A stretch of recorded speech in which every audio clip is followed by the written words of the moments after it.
आइए जानते हैं देश और दुनिया की सिलेक्टेड काम और महत्वपूर्ण 25 बड़े खबरें सिर्फ 10 मिनट में। तो दोस्तों, अभी तक आपने इस वीडियो को लाइक नहीं किए तो वीडियो को लाइक करके चैनल को सब्सक्राइब जरूर कर लीजिए। प्रधानमंत्री मोदी आज रात को उद्बोधन राइजिंग भारत शिखर सम्मेलन में लेंगे हिस्सा। दिल्ली में मेडिकल के छात्र ने प्रोफेसर पर लगाया यौन पीड़िता का आरोप, जहां पर इस घटना को लेकर केजरीवाल सरकार ने लिया बड़ा एक्शन।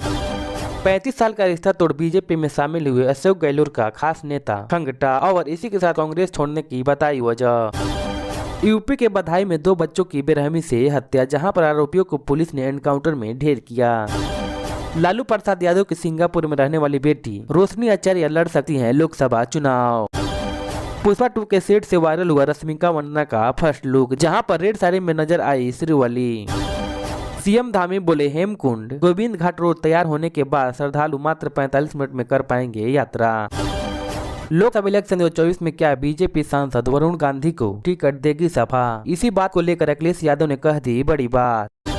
सीएम केजरीवाल की याचिका पर दिल्ली एससी में आज होगी सुनवाई। बंगाल में फिर से शुरू हुआ खून खराबा, केंद्रीय मंत्री के सामने बीजेपी पर टीएमसी के कार्यकर्ताओं ने बरसाए पत्थर।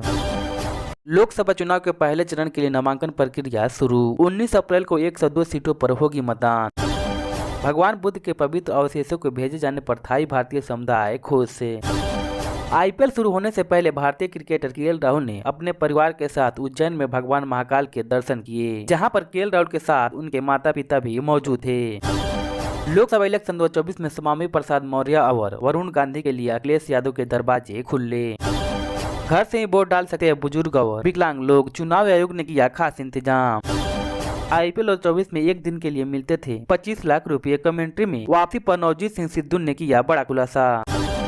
पप्पू यादव बोले लालू जी से मेरा दिल का रिश्ता है और ये आजीवन रहेगा।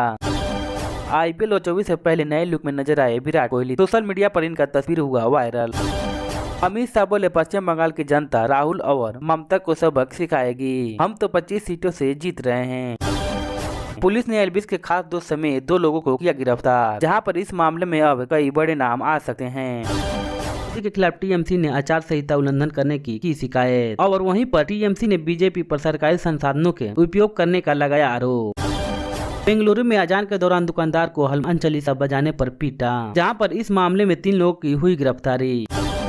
ईडी का बड़ा दावा, कविता ने अरविंद केजरीवाल और मनीष सिसोदिया के साथ मिलकर 100 करोड़ रुपए की रची साजिश। शरीयत कानून बहु विवाह की वैधता पर फैसला करेगी सुप्रीम कोर्ट, और इसी के साथ इलाहाबाद हाई कोर्ट में लंबित याचिका की भी हुई ट्रांसफर। बिल्किस बानो मामले में एक और दोषी पहुंचा सर्वोच्च अदालत, इस फैसले की समीक्षा की मांग करने के लिए। सुप्रीम कोर्ट में आज सीए का सुनवाई, जहां पे विरोध में दाखिल है 200 से अधिक याचिका। लोकसभा इलेक्शन 2024 में सीट शेयरिंग के ऐलान से पहले ही कांग्रेस का बड़ा फैसला, इन बड़े कैंडिडेट के नाम पर लगाई मुहर। महाराष्ट्र में कांग्रेस को लग सकता है एक और बड़ा झटका, प्रिया दत्त छोड़ सकती हैं पार्टी का हाथ। लोकसभा इलेक्शन 2024 में एमपी से चुनाव लड़ने में कतरा रहे हैं सीनियर नेता, और इसी के साथ आ जाएगी कांग्रेस की फाइनल लिस्ट। लोकसभा चुनाव से पहले महाराष्ट्र में फिर से बदलेगी सियासत, दिल्ली पहुंचेंगे राज ठाकरे, जहां पर एनडीए में हो सकते हैं शामिल। पाक ने तालिबान से ले लिया बदला, 100 ने चौकियों पर की बमबारी, जहां पर इस बमबारी में कई पाकिस्तानी सैनिक हुए घायल। मुझ पर चिल्लाओ मत, चुनावी बॉन्ड पर सुनवाई देने के दौरान सीजेआई चंद्रचूड़ ने वकील को लगाया फटकारा। केंद्रीय गृह मंत्री अमित शाह ने वामपंथी और चरमपंथी से प्रभावित 10 राज्यों की व्यापक समीक्षा की है। समीक्षा के दौरान उन्होंने पाया कि खास तौर पर विशेष वित्त पोषण योजना के तहत आने वाली 10 जिलों की सुरक्षा संबंधी एसआरई की समीक्षा की जाए।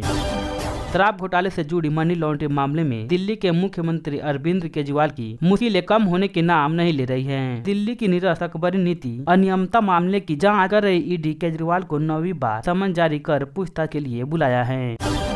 रूस में पहली बार इस्तेमाल हो रही रिमोट इलेक्ट्रॉनिक वोटिंग सिस्टम पर बड़े पैमाने पर साइबर अटैक किया गया है। समाचार एजेंसी सिन्हुआ ने शनिवार को रूसी केंद्रीय चुनाव आयोग के प्रमुख एल्ला पामफिलोवा के हवाले से कहा कि रिमोट इलेक्ट्रिक वोटिंग सिस्टम के निगरानी पोर्टल को लक्ष्य बनाकर 30,000 बार हमले किए गए हैं।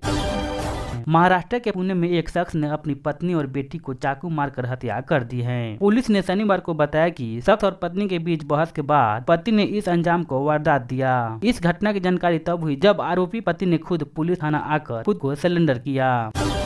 अयोध्या के राम मंदिर में बड़ी संख्या में श्रद्धालु पहुंचे हैं। इसी बीच श्री राम जन्मभूमि तीर्थ क्षेत्र के राम मंदिर के अधूरे निर्माण कार्यों को दोबारा शुरू होने पर सोशल मीडिया पर एक वीडियो साझा किया गया है।